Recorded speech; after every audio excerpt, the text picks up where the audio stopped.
സംസ്ഥാനത്ത് അമീബിക് മസ്തിഷ്ക ജ്വരം ബാധിച്ചവരുടെ കണക്ക് സംസ്ഥാന ആരോഗ്യ വകുപ്പിന് തിരുത്തി പറയേണ്ടി വന്നിരിക്കുന്നു.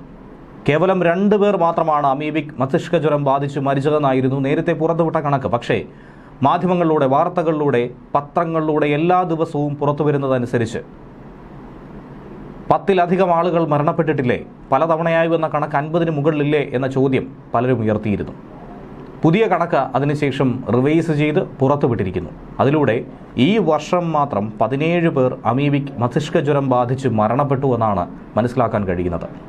അതിൽ ഏറ്റവും ഗുരുതരമായിട്ടുള്ളത്, ഭയപ്പെടുത്തുന്നത്, ഈ ഒരൊറ്റ മാസം 7 മരണമാണ് സ്ഥിരീകരിച്ചിരിക്കുന്നത്.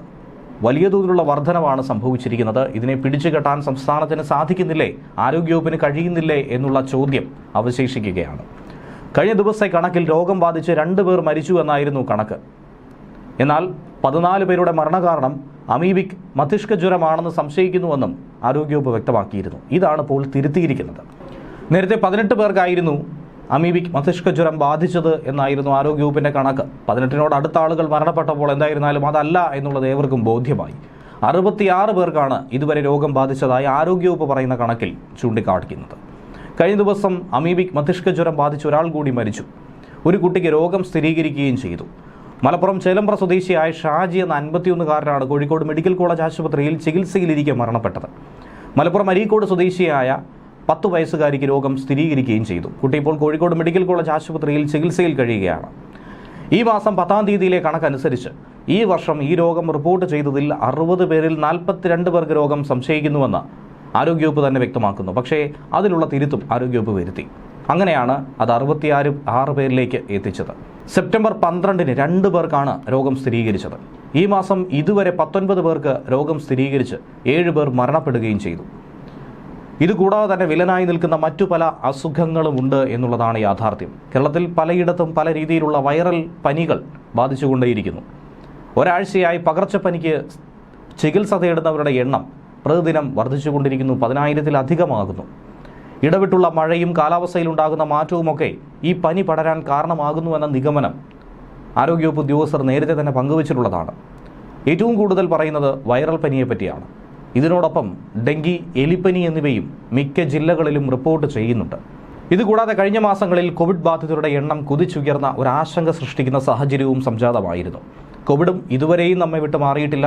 ഈ അസുഖങ്ങളോടുകൂടി കോവിഡും പിടിപെട്ടാൽ എന്താകും അവസ്ഥ എന്നുള്ള ആശങ്കയാണ് പലരും പങ്കുവയ്ക്കുന്നത്. ഈ വർഷം ഇതുവരെയുള്ള ഒരു കണക്ക് പരിശോധിക്കുമ്പോൾ എലിപ്പനി ബാധിച്ചാണ് ഏറ്റവും കൂടുതൽ ആളുകൾ മരണപ്പെട്ടത്. 139 പേർ. ഭയപ്പെടുത്തുന്ന കണക്ക് കൂടിയാണ്. ഈ മാസം മാത്രം എലിപ്പനി ബാധിച്ച് മരിച്ചത് 13 പേരാണ്. ഇക്കൊല്ലം ഹെപ്പറ്റൈറ്റിസ് എ ബാധിച്ച് 58 പേർ മരിച്ചപ്പോൾ ഡെങ്കിപ്പനി മൂലം 33 പേരും മരണപ്പെട്ടു.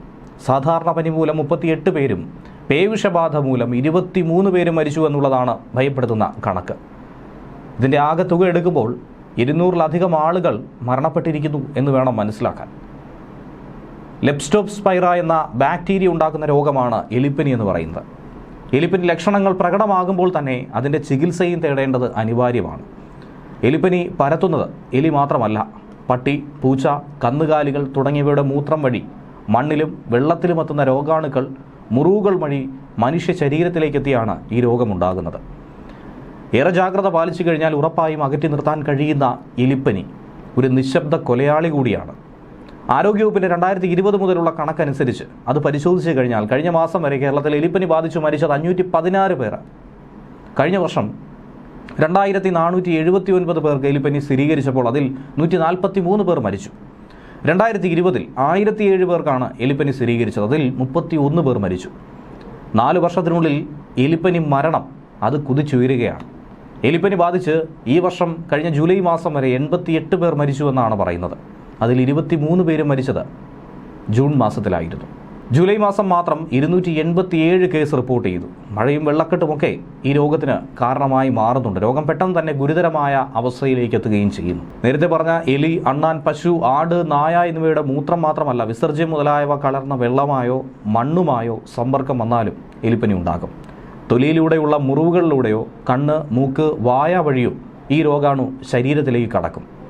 മൃഗങ്ങളുടെ മൂത്രത്തിൽ കാണപ്പെടുന്ന ലെപ്റ്റോസ്പൈറ എന്ന ബാക്ടീരിയ ഈ രോഗത്തെ കൂടുതൽ ഗുരുതരമാക്കും.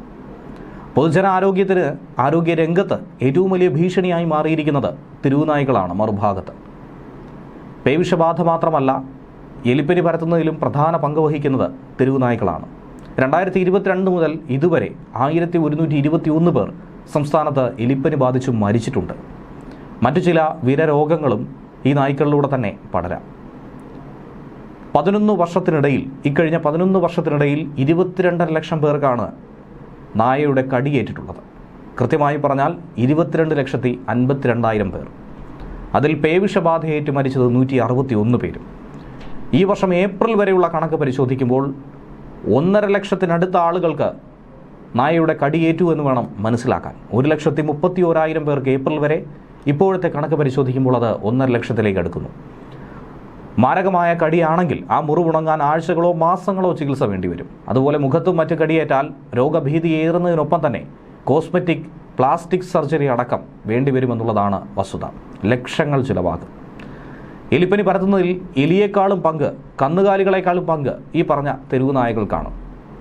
മലിനവെള്ളത്തിൽ ജോലി ചെയ്യുന്നവരെക്കാൾ കൂടുതൽ മഴയെ തുറന്ന് കെട്ടി നിൽക്കുന്ന വെള്ളത്തിലും മറ്റും നടക്കുന്നവരെയാണ് ഈ രോഗം കൂടുതൽ ബാധിക്കുന്നത്. ഇവിടെയൊക്കെ കൂടുതൽ ഉണ്ടാവുക തെരുവു നായ്ക്കളുടെ മൂത്രമാണ്. മലിനജലത്തിൽ ജോലി ചെയ്യുന്നവർക്ക് പ്രതിരോധത്തിന് വേണ്ടി ഡോക്സിസൈക്ലിൻ ഗുളികയും നൽകാറുണ്ട്.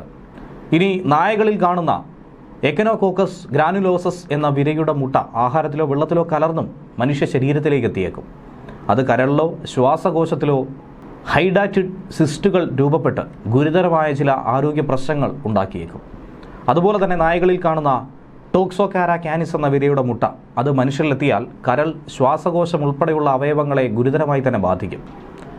ഇനി നായകളിൽ കാണുന്ന ഫൈലേറിയൽ വിരകളായിട്ടുള്ള ഡൈറോലോഫിലേറിയ എന്ന ഇനം കൊതുക് കടികളിലൂടെ മനുഷ്യരിലേക്ക് എത്തും. ഇനി എലിപ്പനിയുടെ ഒരു കണക്ക് തന്നെ പരിശോധിക്കുകയാണെങ്കിൽ ഓരോ വർഷം എത്രത്തോളം ആളുകൾ രോഗികളായിട്ടുണ്ട്, എത്രത്തോളം മരണം സംഭവിച്ചു എന്ന കണക്കനുസരിച്ച് പുറത്തുവിട്ടിട്ടുണ്ട്. 2024 വരെ കണക്ക് നോക്കുകയാണെങ്കിൽ 2022 5315 രോഗികളുള്ളപ്പോൾ 290 മരണം. 2023 5186 രോഗികളുണ്ടായപ്പോൾ 282 മരണം. അതായത് ഏകദേശം ഒരേപോലെ തന്നെ നിലനിൽക്കുന്നു. 24 വലിയൊരു വർധനവുണ്ടായി. 5980 പേർ, 6000-നടുത്ത് രോഗികളുണ്ടായപ്പോൾ മരണനിരക്കിലും അതുപോലെ തന്നെ ഒരു വർധനവുണ്ടായിരിക്കുന്നു. 394 പേർ 400-നടുത്ത് മരണത്തിലേക്ക് കടക്കുകയാണ്. അത്തരത്തിൽ വളരെ ഗുരുതരമായ ഒരു വിഷയമായി ഇത് മാറുന്നുണ്ട്. ശ്രദ്ധിച്ചാൽ രക്ഷപ്പെടാൻ കഴിയുന്ന ഒരു രോഗം തന്നെയാണ് ഇത്. ഈ രോഗം മൂലമാണ് ആളുകൾ ഇങ്ങനെ മരിച്ചു വീഴുന്നത്. ഇതൊരു പ്രതിരോധ മരുന്നുകൊണ്ട് തടയാൻ കഴിയുന്നതല്ല, മറിച്ച് മനുഷ്യൻ്റെ ശ്രദ്ധ മാത്രം മതി. കാലിലും മറ്റും മുറിവുള്ളവർ ഒരു കാരണവശാലും കെട്ടിക്കിടക്കുന്ന ഒരു വെള്ളത്തിലേക്ക് നേരിട്ട് ഇറങ്ങരുത്. ഒരു കോണ്ടാക്റ്റ് ഉണ്ടാക്കരുത്. പ്ലാസ്റ്റിക് കവറോ മറ്റോ ചുറ്റി ഇറങ്ങേണ്ടതായിട്ടുണ്ടെങ്കിൽ സുരക്ഷിതമായി മുന്നോട്ട് പോകണം. ഇനി ഇതിൻ്റെ ലക്ഷണങ്ങൾ കൂടി പൂജനങ്ങൾ അറിഞ്ഞിരിക്കേണ്ടതാണ്. എലിപ്പനിയുടെ ലക്ഷണങ്ങൾ ക്ഷീണത്തോടെയുള്ള പനിയും തലവേദനയും പേശുവേദനയും ഒക്കെയാണ്. കണ്ണിലുണ്ടാകുന്ന ചുവപ്പ്, മൂത്രത്തിൻ്റെ അളവ് കുറയൽ, മഞ്ഞപ്പിത്തം എന്നിവയും ഇതിൻ്റെ ലക്ഷണമാണ്.